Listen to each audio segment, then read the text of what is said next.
நபிகள் நாயகம் ஸல்லல்லாஹு அலைஹி வஸல்லம் நல்ல தொடர்பு குறித்து பேசுகிறார்கள். யாரோடெல்லாம் நமது தொடர்பு இருக்க வேண்டும், யாரோடு நாம் தொடர்பை குறைத்து கொள்ள வேண்டும். நட்பு என்பது ஒரு பெரிய ஆழமான விளைவுக்குரியது. அது நல்லதாக போனால் நிறைய பிரயோஜனம் அதிலே கிடைக்கிறது. நட்புக்கு ஆழமான தொடர்பும் விளைவும் இருக்கிறது. அது நல்லதானால், நல்லவர்களுடன் இருந்தால் நிறைய பிரயோஜனங்கள். அது உலகத்தோடு நின்று போகிற பிரயோஜனம் அல்ல, மறுமையிலும் நமக்கு பயனளிக்கிற பிரயோஜனங்களை அந்த நட்புகள் வழங்குகிறது. எனவே தோழமை என்பது ரொம்ப முக்கியம். கலீமுல் ஹஸரத் ரூஹுல்லா ஈசா அலைஹிஸ்ஸலாம் அவங்களுடைய நண்பர்கள் முரீதுகள் கேட்டாங்க, ஈசா அலைஹிஸ்ஸலாத்தின் சீடர்கள், மன்னுஜாலிஸ், யாரோடு நாங்கள் தோழமை வைக்க வேண்டும், யாருக்கு அருகாமையில் அதிகம் நேரம் கொடுக்க வேண்டும்.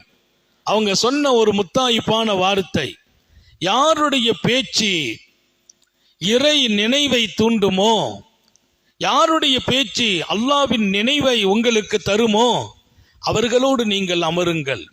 அல்லாஹ் எல்லாருக்கும் தௌஃபீக் செய்வானா. அவருடைய பேச்சு அல்லாஹ்வுடைய நினைவை நமக்கு தர வேண்டும். மந்திகுஹு திக்ரா, அவர் பேச்சு அல்லாஹ்வுடைய நினைவை தரணும்.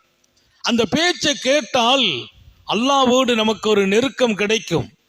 அந்த மாதிரியான மனிதர்கள் தான் நீங்கள் நட்பு வைக்க தகுதியானவர்கள். நீங்கள் சேர்ந்திருப்பதற்கும் சகவாசம் வைப்பதற்கும் தகுதியானவர்கள் என்கிறார்கள் ஹஸரத் ரூஹுல்லா ஈசா அலைஹிஸ்ஸலாம். அப்ப இன்னைக்கு நாமும் பழகிறவங்களை கொஞ்சம் கவனத்திலும் எடுக்க வேண்டும். அவங்களுடைய பேச்சுகள் எல்லாம் இறை நினைவை நமக்கு தந்து கொண்டிருக்க வேண்டும். மாசற்ற பேச்சுகள், அல்லாஹ்வை நினைவூட்டுகிற பேச்சுகள், அந்த பேச்சு அவர்களின் நாவில் புறப்படுமா, அவர்களோடு நமது நெருக்கத்தை கொஞ்சம் கூட்ட வேண்டும். அந்த மாதிரி மனிதர்களின் நெருக்கம் நமக்கு இரண்டு உலகத்திலும் பயனளிக்கும். சகவாசங்கள் எல்லாம் எங்கோ அது காலத்தை கழிப்பதாக, நேரத்தை வீணடிப்பதாக, ஏதோ ஒரு ஜாலியாக கழிவதாக மாத்திரமாக்கிக் கொள்ளக்கூடாது. அவங்களோடு ஒரு 10 நிமிடம் நான் போய் இருப்பேன் என்றால் அவங்க நாவில் வரும் வார்த்தைகள் இறை நினைவை நமது உள்ளத்தில் அது பளிச்சிட வேண்டும். அப்படிப்பட்டவர்கள்தான் நீங்கள் சகவாசம் கொள்ள தகுதியானவர்கள் என்கிறார்கள்.